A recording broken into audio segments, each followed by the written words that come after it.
Welcome to true 9 news. బ్రహ్మంగారి మఠంలోని స్థానిక జిల్లా పరిషత్ బాలికల ఉన్నత పాఠశాల కందిమల్లాయపల్లి నందు గురువారం నాడు తెలుగు సీనియర్ ఉపాధ్యాయులు శ్రీ లెక్కల కొండారెడ్డి ఆధ్వర్యంలో తెలుగు భాషా దినోత్సవం, జాతీయ క్రీడా దినోత్సవ వేడుకలు ఘనంగా నిర్వహించడం జరిగింది. ఈ కార్యక్రమంలో మొదటగా వ్యవహారిక భాష ఉద్యమ పితామహుడు గిడుగు రామమూర్తి పంతులు, హాకీ క్రీడాకారులు ధ్యాన్ చంద్ చిత్రపటాలకు పూలమాలలు వేసి ఘన నివాళులు అర్పించడం జరిగింది. ఈ కార్యక్రమానికి పాఠశాల ప్రధానోపాధ్యాయురాలు నిర్మలాదేవి అధ్యక్షత వహించగా ముఖ్య అతిథులుగా మండల విద్యాశాఖ అధికారులు పుల్లయ్య, వెంకటేశ్వర్లు హాజరయ్యారు.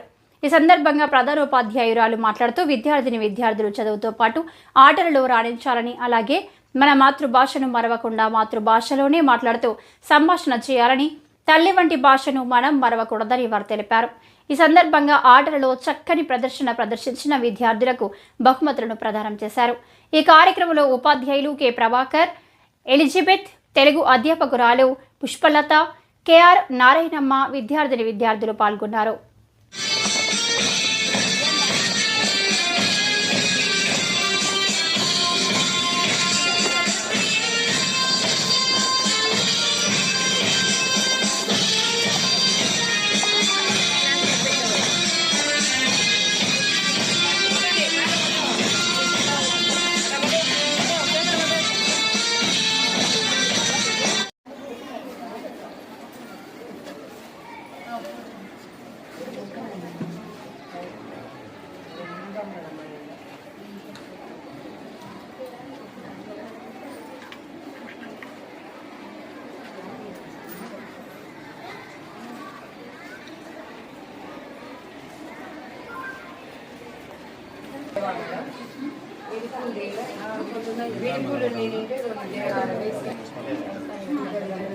వెళ్ళండి సార్ మీరు కూడా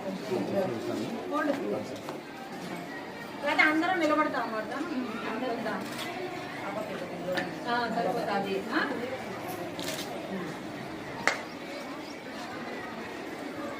మా పవిత్ర వాళ్ళ తెల్లని విలువ వెయిట్ క్లాస్ అమ్మాయి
ప్రధాన ఉపాధ్యాయురాలు గారికి మరియు ఉపాధ్యాయురాలు గారికి నా యొక్క నమస్కారములు. ఎంఈఓ సార్కి కూడా నా యొక్క నమస్కారములు. ఈరోజు తెలుగు దినోత్సవం సందర్భంగా నేను కడప జిల్లా వైభవం గురించి చెప్పబోతున్నాను. కడప జిల్లా అనగానే అందరికీ ముందుగా గుర్తుకు వచ్చేది అది ఒక బాంబుల సీమ అని మాత్రమే. కానీ కడప జిల్లాలో ఉన్న ప్రాధాన్యత, చారిత్రక ప్రదేశాలు, దర్శనీయ స్థలాల గురించి ఎవరికీ తెలియదు. కడప జిల్లాలో పెన్నా, చిత్రావతి, కుంద మరియు బహుదా వంటి ప్రసిద్ధి చెందిన నదులు ప్రవహిస్తున్నాయి. వాటిపైన అక్కడక్కడ ప్రాజెక్టులు ఉన్నాయి. అలాగే శేషాచలం కొండలు కడప జిల్లాలో మొత్తం విస్తరించి ఉన్నాయి. వాటిని మనము పాలకొండలు, నల్లమల్ల కొండలు, మరియు వెలియగొండలు అని అంటాము. కడప జిల్లాలో ప్రవహించే ప్రతి నదికి ఒక పాట ఉంది, ప్రతి కొండకి ఒక కథ ఉంది. కానీ అవి పాడలేవు, పలకలేవు.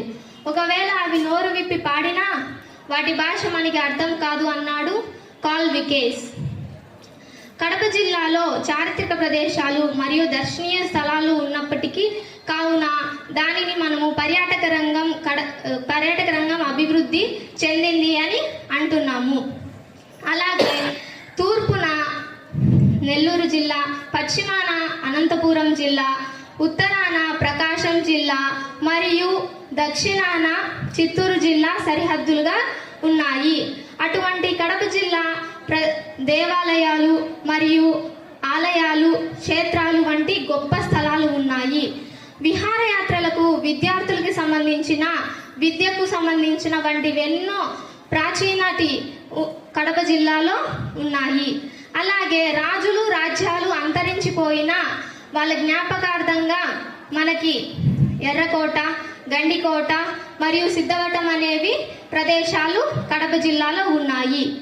అలానే మన కడప జిల్లాలో వెంకటేశ్వర స్వామి ఆలయం ప్రసిద్ధిగాంచింది. ఆయన కృష్ణాచార్యులు గారికి ప్రతిష్ఠ చేశారని ప్రతీతి. కావున అక్కడుండే ప్రదేశాన్ని మనం కృష్ణాపురం అని అంటున్నాము. తిరుపతి దేవుణ్ణి కడప గడప అని అంటాము.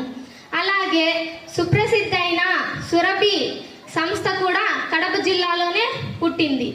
అటువంటి కవితా పితామహులు మరియు అన్నమాచార్యులు, అలాగే గొప్ప మహనీయులు కడప జిల్లా నివాసులే.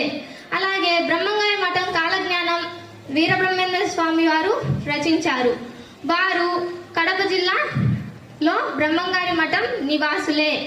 కందిమల్లయ్యపల్లె నేటి బ్రహ్మంగారి మఠం. వారు లోకంలో జరగబోయేవి, జరిగినవి, జరుగుతున్నవి మొత్తం కాలజ్ఞానంలో రచించారు. అలాగే ఎప్పుడు కత్తులు, కటార్లే కాదు, కాలజ్ఞానం కన్న జిల్లా కూడా అని తెలుసుకోండి. అలాగే బాంబులు, బాకులే సంస్కృతమే కాదు, క్రైస్తవము, బౌద్ధము క్షేత్రాలకు కూడా నిలయమే. అటువంటి గొప్ప జిల్లా మనది. మాటలతో మరియు చేతులతో చేయుత, మనసుతో మమకారం వంటి స్వభావం కలిగిన జనాలు కడప జిల్లాలో ఉన్నారు.